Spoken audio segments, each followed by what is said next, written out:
지지율을 세우는 건 왕정이라며 지난 전당대회에서 저쪽 사람들한테는 이제 역린을 건드린 거죠. 이런. 착각하는 것 같습니다. 이재명 대통령 왕이 아닙니다. 한 사람은 민주당을 만든 사람이고 한 사람은 그 진영을 누구보다 잘 아는 논객이고 한 사람은 무소속 의원입니다. 사흘 사이 세 사람이 같은 단어를 말했습니다. 왕. 서 있는 곳이 다른데 진단이 같다면 그건 진영 논리가 아니라 사실입니다. 지지율은 취임 후 최저로 내려왔고 대법원장을 향해서는 탄핵이라는 단어가 날아다니고 그 한복판에서 대통령을 만들어준 진영의 원로가 먼저 입을 열었습니다. 오늘 보수재건이 이 사흘을 기록합니다.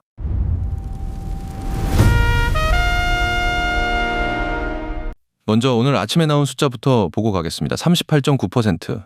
취임 후 처음으로 대통령 지지율이 30%대로 내려왔습니다. 지난주 리얼미터가 40.2로 최저를 찍었는데 오늘 그 바닥이 또 뚫린 겁니다. 부정평가는 60에 다가섰고 텃밭 호남에서도 한 주 만에 8.8포인트가 빠졌습니다. 바로 이 국면에서 안쪽에서 첫 번째 목소리가 나왔습니다.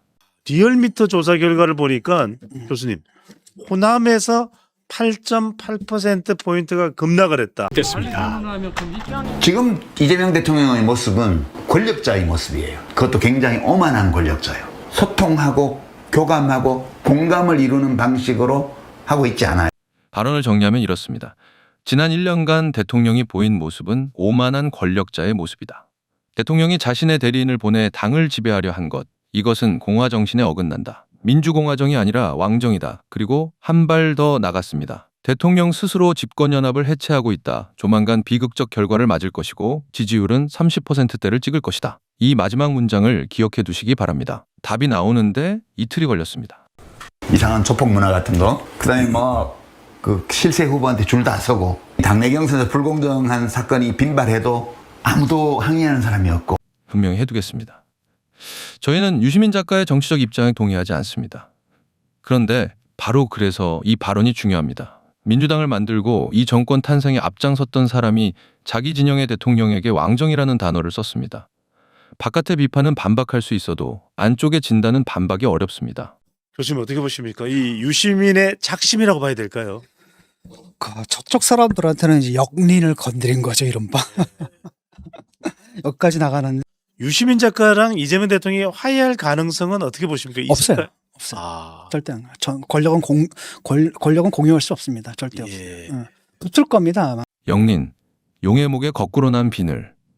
건드리면 반드시 죽인다는 절대 권력의 급소를 가리키는 말입니다. 진중권 교수는 유시민의 왕정 발언이 바로 그 비늘을 건드렸다고 진단했습니다. 그리고 화해 가능성을 묻자 네 글자로 끝냈습니다. 절대 없다. 권력은 공유할 수 없기 때문이라는 겁니다. 왕정이라는 단어에 권력투쟁이라는 진단이 붙은 순간입니다.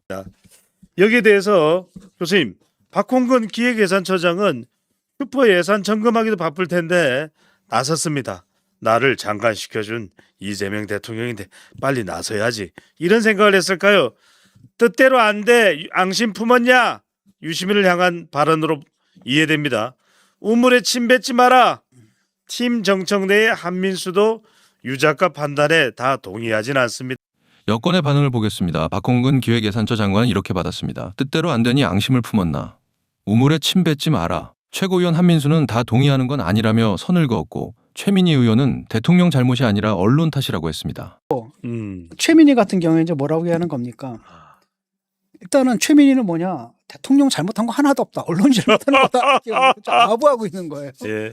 한민수도 뭐냐면 뭐 유시민 작가 말 중에서 뭐 비판으로 들을 말도 있긴 있는데 내가 전적으로 다 동의하는 건 아니다. 라고 하면 선을 딱 긋죠. 주목할 건 반박의 내용입니다. 왕정이 아니다라고 반박한 사람이 없습니다. 발언자의 동기를 공격하거나 언론을 탓하거나 침묵하거나 왕정이라는 진단 자체에 대한 답은 어디에도 없었습니다. 답을 못하는 비판이 가장 아픈 비판입니다. 그냥 어느 유튜브 방송에 가지고 얘기한 거 여기에 왜 이렇게 발끈하는지 모르겠거든요. 그러니까 어떤 식으로든 간에 감방에 가지 않으려면 어떻게 되는 겁니까? 당을 장악해서 자기가 갖다 방패막으로 써야 되는 거거든요.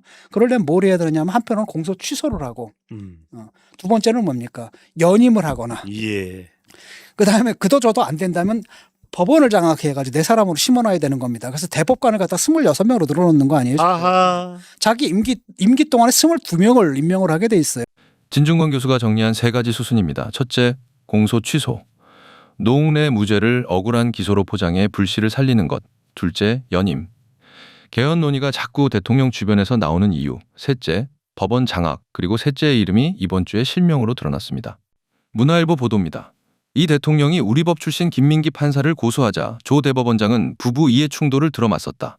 사실관계는 이렇습니다. 청와대가 대법관으로 원한 사람은 김민기 수원고법 판사, 우리법 연구회 출신이고 남편은 이 대통령이 임명한 오영준 헌법재판소 재판관입니다. 아내가 대법원에서 내린 판결을 남편이 헌법재판소에서 다시 볼 수 있는 구조.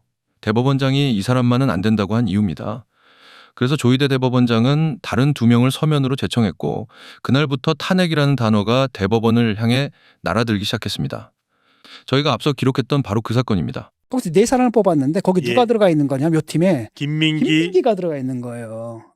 김민기가 딱 들어가 있는 겁니다. 김민기가 누구냐? 헌법재판관은 남편이거든요. 아니, 오영준의 남편이 헌법재판관이에요. 오영준의 부인이라고. 아내가 김민기입니다. 그렇죠. 그래도 딱 보니까 나중에 살펴보니까 그 대장동 판결에서 김만배한테 무죄 줬던 그 판사예요.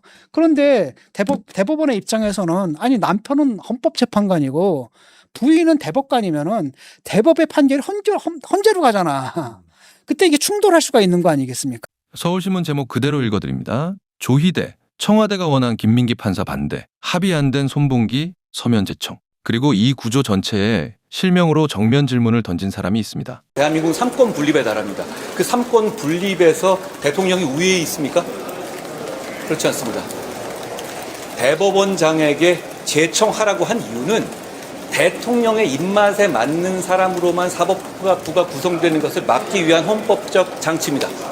그걸 뭉개면서 우리랑 사전에 얘기 안 했으니까 이 사람을 안 해주니까 너는 탄핵하겠다. 대한민국이 그 정도 나라입니까? 그러려면 왕정해야죠. 이재명 대통령은 자기가 왕인 것 같다고 착각하는 것 같습니다. 이재명 대통령은 왕이 아닙니다.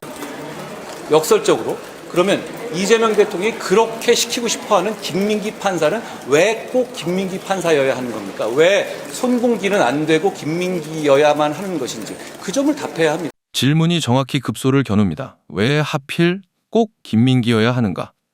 자격의 문제라면 다른 후보로 답하면 되고 능력의 문제라면 기준으로 답하면 됩니다. 그런데 청와대는 이 질문에 답하는 대신 제청 방식을 문제 삼았습니다. 한동훈의 결론은 명료합니다.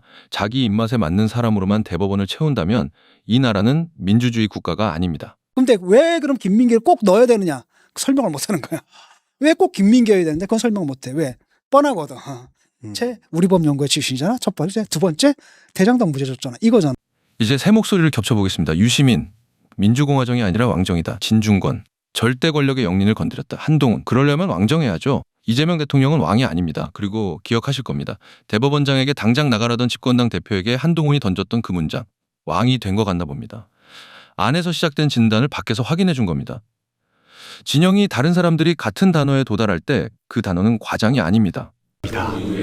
대통령 지지율에도 엄청난 변화가 있었고 지금 이거 요 며칠 사이에 나오는 것들은 40 뭐 겨우. 예, 그거는 이제 3자 곧 나와요. 그러니까 사실 오를 게 없어요. 지난번에도 그 얘기하지 않습니까? 대통령 지지율이라는 것은 무동력 비행기다. 높이 떴다 계속 이렇게 된다 하더라도 결국은 어떻게 해요? 내려가서 땅으로 갈 수밖에 없다라는 거죠. 유시민이 30%대를 예고한 게 24일, 38.9가 나온 게 오늘 26일. 무동력 비행기는 예고보다 빨리 내려오고 있습니다. 떨어지는 권력이 선택할 수 있는 길은 2가지입니다. 낮아지는 길, 그리고 더 세게 쥐는 길. 공소 취소, 연임 개헌, 법원 장악. 지금 보이는 건 2번째 길입니다. 그래서 왕정이라는 단어는 모욕이 아니라 경고입니다. 정리하겠습니다. 24일 유시민이 말했습니다. 왕정이다. 30%대가 올 것이다. 25일 진중권이 진단했습니다. 영린을 건드렸다. 계속 붙을 것이다. 같은 날 한동훈이 국회에서 물었습니다. 왜 꼭 김민기여야 합니까? 그리고 오늘 숫자가 답했습니다. 38.9.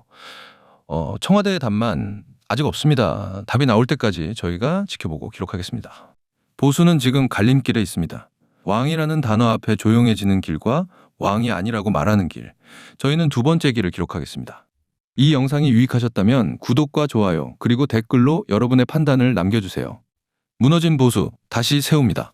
보수의 재건이 자유 대한민국의 재건입니다. 지금까지 보수 재건이었습니다.